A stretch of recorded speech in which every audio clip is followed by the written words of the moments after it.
जहां पर एक तरफ इंडिया में वर्ल्ड कप 2026 को लेकर जोरों शोरों पर तैयारी चल रही है और टीमों को होस्ट कराने में, अपनी न्यू जर्सी लॉन्च करने में कोई भी कसर जो है वो मैनेजमेंट नहीं छोड़ रही है। लेकिन एक बड़ा सवाल है, क्या 2024 की डिफेंडिंग चैंपियन इंडियन टीम 2026 की T20I वर्ल्ड कप के लिए तैयार है? ये एक बड़ा क्वेश्चन मार्क है। ये इतना बड़ा क्वेश्चन मार्क है और वर्ल्ड कप से केवल 2 महीने पहले साउथ अफ्रीका के खिलाफ मिली इस हार के बाद कहीं ना कहीं इंडियन सेलेक्टर्स का, गौतम गंभीर का अगर अभी भी आंख नहीं खुला तो वही होगा जो नहीं होना चाहिए। और ये मैं अभी बोल देता हूं, जिस तरीके से दूसरा मैच घटा न्यू चंडीगढ़ में, जो ये मुकाबला खेला गया भारत और साउथ अफ्रीका के बीच, जिस तरीके से साउथ अफ्रीका ने एक रिकॉर्ड तोड़ जीत दर्ज की, जिस तरीके से भारतीय टीम के सामने एक अनबिलीवेबल सा रन था चेस करने के लिए, जो भारतीय टीम ने इससे पहले कभी भी T20I में अचीव नहीं किया था।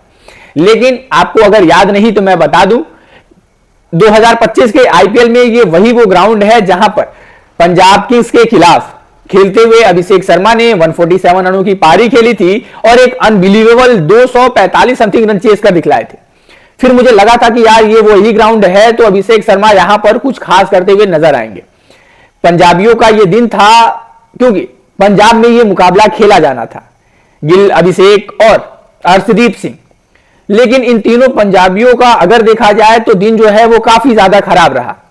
देखा जाए अर्शदीप सिंह तो 13 गेंदों की 1 ओवर उन्होंने डाली, 7 गेंद उन्होंने वाइड डाल दी। हालांकि मैं उनकी बुराई नहीं करूंगा क्योंकि शायद मैंने अर्शदीप सिंह के पूरे T20I करियर में पहला ऐसा ओवर देखा है जो इस तरीके का आया हो। लेकिन अभी भी बहुत सारे लोग मुकाबले हार को अर्शदीप सिंह पर थोप रहे हैं। मतलब हाँ, बहुत सारे वो लोग हैं जो अर्शदीप सिंह पर पूरा जो है दारोमदार थोप रहे हैं, ना कि बल्लेबाजी को देखकर।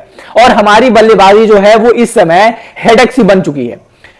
जब आप 214 रन चेस कर रहे हो तो पावर प्ले में एक बहुत ही इंपॉर्टेंट हिस्सा होता है एक ओपनिंग कि किस तरीके से आपका जो है वो काम करता है, जिस तरीके से आपका ओपनिंग है वो पूरा परफॉर्म करता है।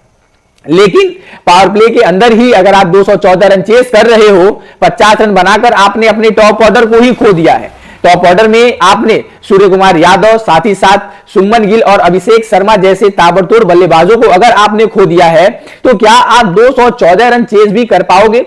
हालांकि इससे बड़ा जो सवाल था अक्षर पटेल को लेकर कि क्या आप इतने सारे जो बदलाव कर रहे हो, क्या यही बदलाव आप 2026 के T20I वर्ल्ड कप में करने वाले हो, या फिर क्या ये बदलाव जरूरी भी हैं? जिस तरीके से हमने देखा अक्षर पटेल को अचानक से नंबर 3 पर भेज दिया गया। हालांकि उनको भेजा गया और भी मैक्सिमम बैटिंग के पोटेंशियल को यूज करने के लिए, तो मुझे यह समझ नहीं आता कि अक्षर पटेल को क्या यह कह के नहीं भेजा गया था कि देखो एक तो पावर प्ले है और आपको हर बॉल अंधी ही लेकिन कम से कम बल्ला ही चलाना है।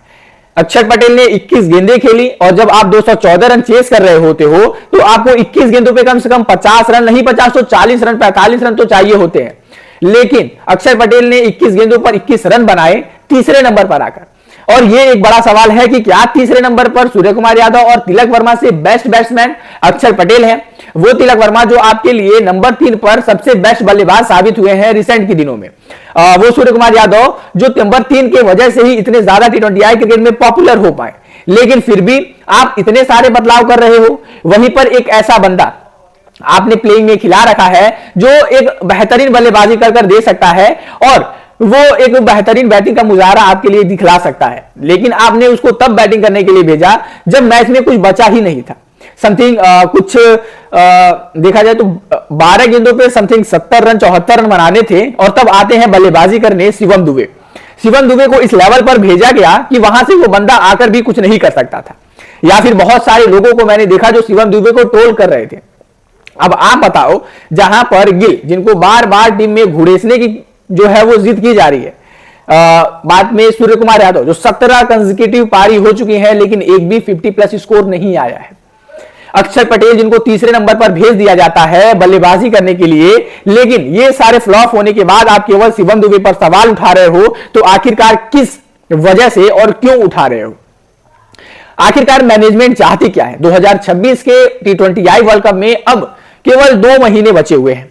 अगर 2 महीनों में भी अगर मैं आपसे कहूं कि जो ये भारतीय टीम है वो एक उलझी सी हुई है, मतलब ना ही हमें पता है कि हमारा नंबर 3 का बल्लेबाज कौन है, हमारा 4 का बल्लेबाज कौन है, हमारा नंबर 5 का बल्लेबाज कौन है।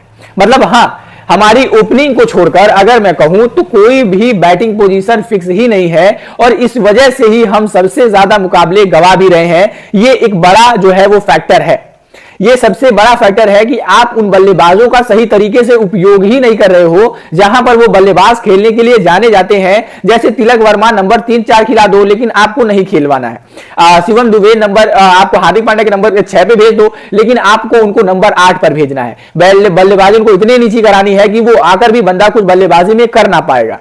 मतलब आप समझो जिस तरीके से इंडियन क्रिकेट इस समय चल रही है, कहीं ना कहीं देखकर अपने आप में ही लग रहा है कि क्या ये वही इंडियन टीम है जो डोमिनेट करती थी। हालांकि हम भले ही कोई सीरीज ना गवा रहे हो गौतम गंभीर के जो है वो टेन्योर में, लेकिन जिस तरीके से ये हार मिली है, काफी ज्यादा सवाल जो है वो छोड़ कर गई है।